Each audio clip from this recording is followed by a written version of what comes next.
राधे राधे राधे राधे प्रियजनों और मेरे प्रिय पैजरों, मैं आपके सामने पुनः श्रीमद् भागवत स्वरूप अध्याय 8 भगवत प्राप्ति का प्रसंग लेकर प्रस्तुत हुआ हूँ। श्लोक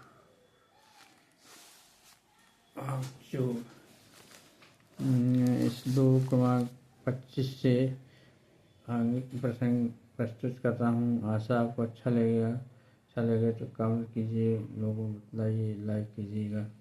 राधे राधे कृष्णा कृष्ण।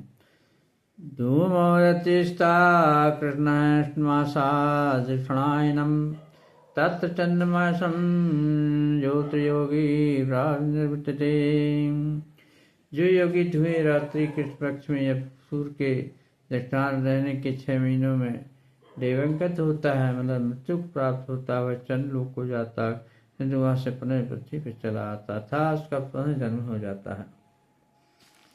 तात्पर्य है कि भागवत के 23 स्कंद में कपिल मुनि उल्लेख करते हैं कि जो लोग कर्म कांड तथा यज्ञ कांड में निपुण हैं, वे मृत्यु होने पर चंद्र लोक को प्राप्त करते हैं, और महान आत्माएं चंद्रमा पर लगभग 10,000 वर्ष तक रहती हैं और अधम रस का पान करती हुए जीवन का आनंद भोगती हैं। अंततः पृथ्वी पर लौट आती हैं। इसका अर्थ यह हुआ कि चंद्रमा में श्रेणी की प्राणी रहते हैं, भले ही वे अपनी इंद्रियों से उन्हें देख न सके। शुक्ल कृष्ण गति होते जगत शाश्वतमते एकयानामृतमन्य वर्तते पुनः। वैदिक मतानुसार इंसान से प्राण कटने के 2 मार्ग हैं, एक प्रकाश का तथा दूसरा अंधकार का। जब उस प्रकाश के मार्ग में जाता है तो वह वापस नहीं आता, किंतु अंधकार के मार्ग से जाने वाला पुनः लौट कर आ जाता है। अर्थात आचार्य देव विद्याभूषण चंद्रोपनिषद में ऐसा ही विवरण विद्युत किया है। जो अनादिकाल से सकाम कर्मी तथा दार्शनिक चिंतक रहे, वे निरंतर आवागमन करते रहे, वस्तुतः उन्हें परम मोक्ष प्राप्त नहीं होता, क्योंकि कृष्ण की शरण नहीं आती। जो व्यक्ति कृष्ण की शरण में नहीं आता, उनकी भक्ति नहीं करता है, उनको मोक्ष प्राप्त नहीं होता। वो जन्म मरण के चक्र में फंसे रहते हैं, चाहे उनको कितना ही ज्ञान प्राप्त न हुआ हो। तो जब तक आप भगवत प्राप्ति की कृपा आप पर भगवान कृष्ण की नहीं होगी, तब तक आप मोक्ष प्राप्त नहीं हो सकते। जन्म मरण के चक्र में हमेशा फिसलते रहेंगे। नेते श्रुतिपादन योगी महित गच्छन् तस्मात् श्रीकालेषु योगयुक्तो अर्जुनम्। हे अर्जुन, यदि भक्तगण इन दोनों मार्गों को जानते हैं किंतु मोहग्रस्त नहीं होते, अतः तुम भक्ति में सदैव स्थिर रहो। जो भक्त रहते हैं, जो प्रभु की धारणा में रहते हैं, वे दोनों मार्ग को जानते हैं, अतः वे मोहग्रस्त नहीं होते, मोहित नहीं होते, विचलित नहीं होते। इन मार्गों में चलते चलते मोक्ष को प्राप्त हो जाते हैं। अतः कृष्ण अर्जुन का उपदेश दे रहे हैं कि जो इस जगत के आत्मा के प्राण करने के भिन्न मार्ग को सुनकर विचलित नहीं होना चाहिए। भक्त को इसकी चिंता नहीं होना चाहिए कि वह स्वेच्छा से मरेगा देवसात। भक्त को कृष्ण भावना में दृढ़तापूर्वक रहकर हरे कृष्ण का जप करना चाहिए। उसे यह जान लेना चाहिए कि इन दोनों मार्गों में इसकी एक ही चिंता करना कष्टदायक है। कृष्ण भावना में तल्लीन होने की सर्वोत्तम विधि यह है कि भगवान की सेवा सदैव रत रहा जाए। इससे भगवत धाम का मार्ग सदैव सुगम और निश्चित तथा सीधा रहेगा। इस लोक का योग विशेष रूप से महत्वपूर्ण है। जो योग में स्थिर है, अपनी सभी गतिविधियां में निरंतर कृष्ण भावना में रत रहता है। और श्री गोस्वामी का उपदेश अनासक्ता जन्मश को जारी कार्यों से अनासक्त रहकर किस भावना में सब कुछ करना चाहिए विधि से, जिसे युक्त वैराग कहते हैं। मन सिद्धि प्राप्त करता है तब भक्त इन कभी इन वर्णों में विचलित नहीं होता, क्योंकि जानता है तो भक्ति के कारण भगवत नाम से। चार तत्व यह है कि जो भक्त भगवान कृष्ण की शुद्धि भक्ति करते हैं, उन्हें सभी मार्गों का ज्ञान होता है और भगवान कृष्ण की कृपा प्राप्त करते हैं और वो मोक्ष को प्राप्त कर जाते हैं, आवागमन के से छूट जाते हैं। विदेशी यज्ञेषु तपेषु च विधानेषु फलम् उदिष्टं दत्ते चित्तस्थिरं यदं योग्यं परमेशानुवृत्त चतम। जो व्यक्ति भक्ति मार्ग से स्वीकार करता है, वेद अध्ययन तपस्या दान शासनी तथा सकाम कर्म करने से प्राप्त होने फलों से वंचित नहीं होता, वह मात्र भक्ति संपन्न करके इन समस्त फलों को प्राप्त करता है, अंत में परम धाम को प्राप्त होता है। तात्पर्य है लोक के 7-8वें अध्याय का उपसंहार है, जिनमें कृष्ण भावना मत तथा भक्ति का विशेष वर्णन है। मनुष्य को अपने गुरु के निर्देशन में वेद अध्ययन करना होता है, उन्हीं की आत्मा में रहती हुई तपस्या करनी होती है। ब्रह्मचारी को गुरु घर में उदास की भांति रहना चाहिए, अर्थात द्वार भिक्षा मांगा गुरु के पास आना चाहिए। उसे गुरु के आदेश पर ही भोजन करना चाहिए। यदि किसी दिन गुरु शिष्य को भोजन करने के लिए बुलाना भूल जाए तो शिष्य को पास करना चाहिए। ब्रह्मचारी को अर्थात गुरु का वचन ही प्रभु का वचन है। गुरु के निर्देशानुसार यदि भक्त काम करता है, यदि वो भोजन जब गुरु भोजन कर ले तब शिष्य को भोजन करना चाहिए, और जब तक गुरु न कहे कि भोजन कर लो तब तक शिष्य को भोजन नहीं करना चाहिए। अगर गुरु भोजन करने भूल जाता है तो शिष्य को उपवास रहना चाहिए, क्योंकि ये उपवास रहना चाहिए जब तक गुरु न कहे। अपने गुरु की आस्था में जब छात्र 5 से 20 वर्ष तक वेदों का अध्ययन कर लेता है तो मर्म चरित्रवान बन जाता है। वेदों का अध्ययन धर्मियों के मंजन के लिए, अभूत चरित्र निर्माण के लिए। इस परीक्षण के बाद ब्रह्मचारी को गृहस्थ जीवन में प्रवेश करके विवाह करने की अनुमति दी जाती है। गृहस्थ के रूप में उसे अनेक यज्ञ करने होते हैं जिससे आगे उन्नति कर सके। उसे देश काल पात के अनुसार तथा सात्विक राशि सामसिक दान के अंतर करते हुए दान देना चाहिए, जैसा कि कृष्ण भगवत गीता में वर्णन करते हैं। जो भी दान करना हो उसकी आपको जानकारी होना चाहिए। आप कौन सा दान कर रहे हैं, सात्विक दान कर रहे हैं, तामसिक दान कर रहे हैं, राशि दान कर रहे हैं, उसी अनुसार आपको दान का पुण्य प्राप्त होता है। सात्विक दान ही करना सार्थक है। गृहस्थ जीवन के बाद वानप्रस्थ आश्रम ग्रहण करना पड़ता है, जिससे उसे जंगल में रहते हुए व्रत की छाल पहनकर छोड़ कर्म आदि किए बिना कठिन तपस्या करनी होती है। इस प्रकार वानप्रस्थ अंत में संन्यास का पालन करते जीवन की सिद्ध अवस्था को प्राप्त होता है। इन चारों आश्रमों का पालन करना चाहिए। इनमें से कुछ और लोग को जाते हैं, यदि वे कुछ और उन्नति करते हैं तो अधिक उस लोगों को या तो निर्देश ब्रह्म ज्योति को या वैकुंठ लोक को या कृष्ण लोक को जाते हैं।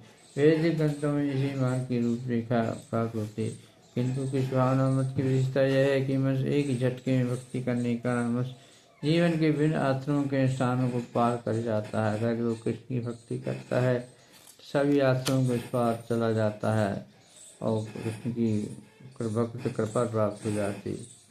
किंतु कृष्ण भावनामृत की विशेषता यह है कि मुझे एक झटके में भक्ति करने का कारण मनुष्य जीवन के विभिन्न आश्रमों के जो अनुष्ठान हैं जो करने होते चारों स्थान को, उसकी आवश्यकता नहीं होती और बिना अनुष्ठान के वो कृष्ण की भगवत प्राप्ति कृपा प्राप्त कर लेता है। यदि करते हुए कि मनुष्य को भागवत गीता के अध्याय में तथा 7वें अध्याय में दिए कृष्ण के उपदेश को समझना चाहिए, गहराई से समझना चाहिए, ध्यान से समझना चाहिए कृष्ण हम क्या कह रहे हैं, क्या हमें समझा रहे हैं। और वृत्तावन धर्म से दोनों अध्यायों को समझने का प्रयास करना चाहिए। अपने भक्तों की संगत में श्रवण करना चाहिए, याद करना चाहिए। 7वें से लेकर 12वें तक के अध्याय भगवत गीता के 4 रूप हैं। प्रथम 6 अध्याय तथा अंतिम 6 अध्याय इन भगवत मध्यवर्ती अध्यायों के लिए आवरण मात्र हैं, जिनकी सुरक्षा भगवान करते हैं। यदि कोई गीता के इन 6 अध्यायों को भक्त की संगत में भली बात समझ लेता है तो उसका जीवन समस्त तपस्याओं, यज्ञों, दानों, चिंतनों के पार कर महिमा मंडित हो जाता उठेगा, क्योंकि केवल कृष्ण के द्वारा ही उसे इतने कर्मों का फल प्राप्त हो जाता है। जैसे भागवत गीता में कहीं भी श्रद्धा नहीं होती, उसे किसी भक्त से भागवत गीता समझने चाहिए। चौथे अध्याय के प्रारंभ में ही कहा गया है केवल भक्तगण ही गीता को समझ सकते हैं, कोई भी भगवत गीता के अभिप्राय को अर्थ को नहीं समझ सकता। तब मनुष्य को चाहिए कि किसी भक्त से भगवत गीता पढ़े, मनोधर्मियों से नहीं। श्रद्धा का सूचक है जब भक्त की खोज की जाती है अंतर भक्त की संगत प्राप्त हो जाती है। उसी क्षण से भागवत का वास्तविक अध्ययन तब उसका ज्ञान प्रारंभ हो जाता है। भक्त की संगत से भक्ति आती है। भक्त के कारण ही कृष्ण ईश्वर, कृष्ण के आधार पर उनके रूप, नाम, लीलाओं आदि संबंधित सारे भ्रम दूर हो जाते हैं। इस प्रकार भ्रमों के दूर हो जाने पर वह अपने अध्ययन में स्थिर हो जाता था। जब उसे श्रीमद् भागवत गीता के अध्ययन में रस आने लगता है और कृष्ण भावना भावित होने लगती तो आगे मन पर कृष्ण के प्रेम में पूर्णतः लुप्त हो जाता, पागल हो जाता है। वह जीवन का सर्वसिद्ध अवस्था है जिससे भक्त कृष्ण के धाम गोलोक वृंदावन को प्राप्त होता है, जहाँ वह निश्चय हुए थे। इस पर श्रीमद् भागवत 8वें अध्याय की है। राधे राधे। कल आपके सामने श्रीमद् भागवत गीता का अध्याय 9 परम गुरु ज्ञान की चर्चा करूँगा। तब तक आप कुछ पल के लिए भगवान कृष्ण की भक्ति में उनकी याद कर लें, उनके नाम याद कर लें। राधे राधे